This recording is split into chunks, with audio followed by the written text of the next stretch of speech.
काज़मी साहब मुझे बताइएगा सर, एक तो आप खुद ओवरसीज़ पाकिस्तानी हैं और जो खिताब है आर्मी चीफ का, जो खिताब है वज़ीर आज़म का आपने सुना, और जिस तरह का जोशो खरोश हमने देखा इस कन्वेंशन के दौरान, क्या लगता है आपको कि आइंदा आने वाले दिनों में जैसे रेमिटेंस में बड़ा इजाफा हो रहा है और लोग जो है वो अपना पैसा पाकिस्तान भेज रहे हैं, और हमने ये सुना और उन लोगों से बातें भी हमारी हुई, उनसे बातचीत हुई, उनका ये कहना था कि हम पाकिस्तान में इन्वेस्ट करने के लिए तैयार हैं और इन्वेस्ट करेंगे। बिस्मिल्लाहिर्रहमानिर्रहीम, रब्बि सल्ली अला मुहम्मद व आले मुहम्मद। बलोच साहब, ये है वो असल चेहरा ओवरसीज का जो दिखाया नहीं जाता था, जो बताया नहीं जाता था। वहां पे 22 साल कयाम के अंदर मैं इन जो कल हुआ ओवरसीज कॉन्फ्रेंस, उनके अंदर जो चेहरे बैठे हुए थे, मैं जाती तौर पर उनको जानता हूं, जिनका ताल्लुक बरतानिया या अमेरिका से था। ये वो लोग हैं जो कामयाब तरीन कारोबारी लोग आपको नजर आए वहां पे। कल के प्रोग्राम के अंदर आपको पढ़ा लिखा वो तबका नजर आया जो जिंदगी को कामयाब तरीके से वहां पे गुजार रहे हैं। वहां वो लोग नहीं थे जो लोगों के घरों के बाहर फितना और फसाद बर्पा करते हैं, जिंदगी में उनको कोई कामकाज होता नहीं। वहां के खैरात जो बरतानवी है उस पर वो पल रहे होते हैं और दूसरों को चोर चोर और हमारा पैसा जब कहते हैं तो मुझे बड़ी हंसी आती थी वहां पे उनको देख के। यार आप खुद बेनिफिट्स में हैं तो कह रहे हैं जी हमारे पैसों से ये बिल्डिंग है, हमारे पैसों से ये दुकान ले ली गई या घर ले लिया गया। तो ये असल चेहरा था ओवरसीज पाकिस्तानियों का जो आपने कल देखा। मैं खराजे तहसीन पेश करता हूं कमर रजा साहब को, क्योंकि हम बड़े अरसे से उनको देख रहे थे। डब्ल्यू कॉप एक world Congress of overseas Pakistani नाम का इदारा था, वहां पे हमेशा एक मुल्क वतन किस्म का पाकिस्तानी है ये कमर रजा, जिसने हमेशा मुल्क के लिए आज से पहले भी बड़ी बेहतरीन काविशें की, और ये उनको बिल्कुल क्रेडिट जाता है अफजाल भट्टी साहब को और उनकी बाकी टीम को कि पूरे मुल्क को बताया कि ये है वो ओवरसीज मुहिब्बे वतन पाकिस्तानी जिनके हवाले से आज से पहले नहीं बताया गया था। बाकी आपने सुन लिया वहां पे सिपाही सालार ने किस तरीके से कौम को एतमाद दिया कि ये 1500 जो लोग हैं जो कि कहीं आजादी का मुतालबा कर रहे हैं, कहीं रियासत को बदनाम कर रहे हैं, कहीं दुश्मन का कंजा बन के रियासत पाकिस्तान के खिलाफ बरसरे पैकार है, इनकी आइंदा 10-15 नस्लें भी पाकिस्तान का कुछ बगाड़ नहीं सकती। तो ये क्लियर पैगाम था न सिर्फ दहशतगर्दों को बल्कि उनके सहूलतकारों, उनके जो अंदरूनी तर्जुमान बने बैठे हैं उनको भी एक क्लियर मैसेज दिया गया और बताया गया कि जो हार्ड स्टेट होती है, हार्ड स्टेट का मतलब कुछ भी ब्लॉगर, कुछ यूट्यूबर आज तक गलत फहमी की बुनियाद पे फैला रहे थे, तो आर्मी चीफ ने बता दिया कि हार्ड स्टेट का मतलब आइन और कानून की पासदारी करने वाली रियासत को कहा जाता है। तो ये एक पैगाम था कि आइन और कानून के तहत ऐसे अपराध का गला कमा किया जाएगा जो किसी न किसी सूरत में रियासत पाकिस्तान के खिलाफ। उन्होंने जो सोशल मीडिया पे चीजें चल रही है ना काज़मी साहब, उन्होंने एक बड़ा दिलचस्प फिक्रा भी बोला। उन्होंने कहा जी जब सोशल मीडिया पे आप किसी को फॉरवर्ड करते हैं तो लिखते हैं कि फॉरवर्डेड एज रिसीव्ड, तो इससे क्या आपकी जो है वो इससे साथ उन्होंने कुरानी आयात का हवाला दिया। जी हाँ, बतौर मुसलमान हम सब इसको जानते हैं कि कोई फासिक जब कोई खबर आपके पास लेके आता है तो उसकी तहकीक कर लो इससे पहले कि आगे फैलाओ।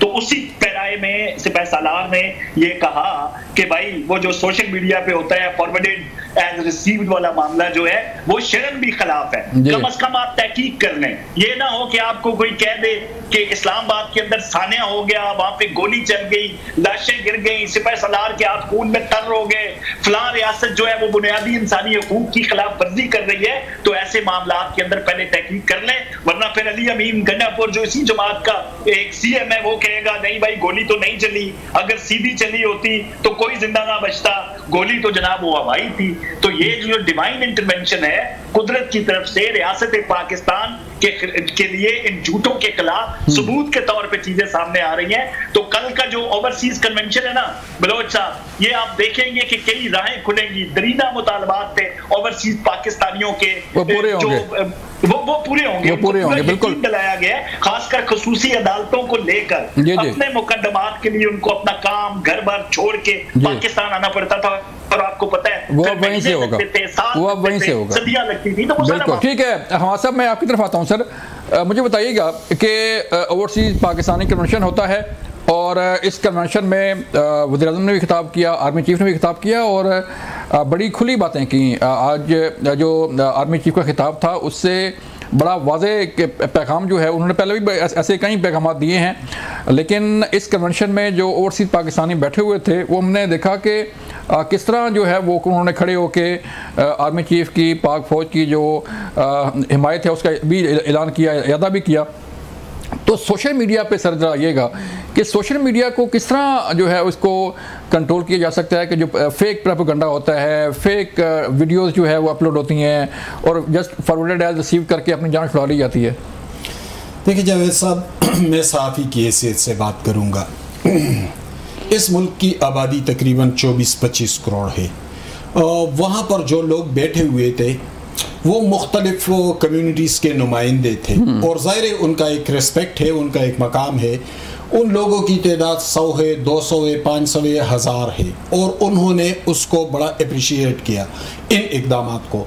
यकीनन स्टेट की डायरेक्शन कदरे अच्छी है पहले की निस्बत कंपेयर टू पास्ट, उसको अप्रिशिएट किया जा रहा है। लेकिन वो जो पब्लिक ओपिनियन है, इज्तिमाई ओपिनियन, वो तो फिर इलेक्शन में पता चलता है कि क्या है क्या नहीं। लेकिन इस वक्त हमारे पास इसके अलावा कोई दूसरा ऑप्शन मौजूद है? मैं सिंपल सा क्वेश्चन पूछ लेता हूँ, दूसरा ऑप्शन क्या है? यानी शहबाज शरीफ इस मुल्क के प्राइम मिनिस्टर हैं, मुझे बताया जाए कि उनसे बेहतर कारकर्दगी किसी की रही? पंजाब में वो चीफ मिनिस्टर रहे, पूरी दुनिया में शहबाज स्पीड के नाम से एक अलामत के तौर पर बनकर सामने आए।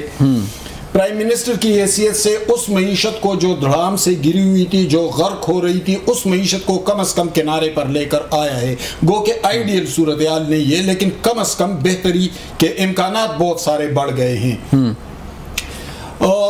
दूसरी बात यह है कि आर्मी चीफ इस वक्त जो मौजूद हैं उनके हवाले से आप किसी बेज़ाब्तगी की बात नहीं कर सकते, जो मैं जानता हूँ साफ़ी के हैसियत से। लेकिन जब हम माजी में जानते हैं तो सूरत हाल बिल्कुल इससे मुख्तलिफ है। यानी उनकी कारकर्दगी अच्छी है, दहशतगर्दी बहुत हद तक कंट्रोल हो रही है। यानी ईद के बाद कोई बड़ा वाक़या माशाअल्लाह नहीं हुआ खैबर पुख्तनख्वा या बलूचिस्तान में। जाफर एक्सप्रेस और बनू वाक़यात के बाद कोई बड़ा वाक़या, तो गोया वहाँ भी सूरत हाल संभल रही है, मईशत भी बेहतर हो रही है। आर्मी चीफ जो है वो अपने पेशरों के बरक्स अपने काम पर पूरी तवज्जो दिए हुए। हम जमहूरियत पसंद लोग हैं, हम डेमोक्रेट हैं, लेकिन इस वक्त डेमोक्रेसी से भी ज़्यादा अहमियत इस बात की है कि मुल्क को मुआशी तौर पर तबाह होने और गर्क होने से बचाया जाए। जब मुल्क बेहतर सूरत हाल में आ जाए फिर बेशक हम अपनी जमहूरी अमल को भी आगे बढ़ाए, फिर हम पार्लिमान की बालादस्ती और आइन की सुपरमेसी को भी आगे बढ़ाए। लेकिन इस वक्त हमें अपने आप को बचाने की जरूरत है। एक और बात, हमारे पास दूसरा ऑप्शन क्या है? क्या इमरान खान को इक़्तिदार में लाया जाए? अगर तो लाया गया था ना 2018 में, मुल्क की क्या सूरत हाल बनी थी? छोड़ देते हैं 2018 को। इसी खैबर पुख्तनख्वा में मेरा सूबा है, वहां पर 11 साल से उनकी हुकूमत है और मौजूदा सूरत हाल में आप देख ले, पाकिस्तान में सबसे बड़ी करप्शन खैबर पुख्तनख्वा में हो रही है, पाकिस्तान की सबसे बैड गवर्नेंस खैबर पुख्तनख्वा में है, पाकिस्तान में मेरिट की सबसे बड़ी पामाली खैबर पुख्तनख्वा में हो रही है, पाकिस्तान में सबसे ज्यादा गैर जमहूरी इक़दामात खैबर पुख्तनख्वा में हो रहे हैं। हमें बताया जाए ना, हम उस ऑप्शन को इस ऑप्शन की बजाय ले आए। ठीक है, ये ऑप्शन आइडियल नहीं है, लेकिन पहले की निस्बत तो कम से कम अच्छा है, तो कम से कम इसको कंटिन्यू रखा जाए। दूसरी बात, ये कन्वेंशन के हवाले से आपने पूछा, यकीनन गैर ममालिक में जो हमारे भाई बहन वहाँ पर मुकीम है, उनकी बड़ी कंट्रीब्यूशन है इस मुल्क के लिए। अब भी 4 अरब 10 करोड़ डॉलर के आसपास तकरीबन ये तरसीलात ज़र आए हैं, रेमिटेंसेस आए हैं, और वो इस मुल्क की मईशत में बहुत अहम किरदार अदा कर रहे हैं। लेकिन उनके हवाले से हसास होने की ज़रूरत भी है, उनकी बहुत सारी ज़रूरतें भी हैं।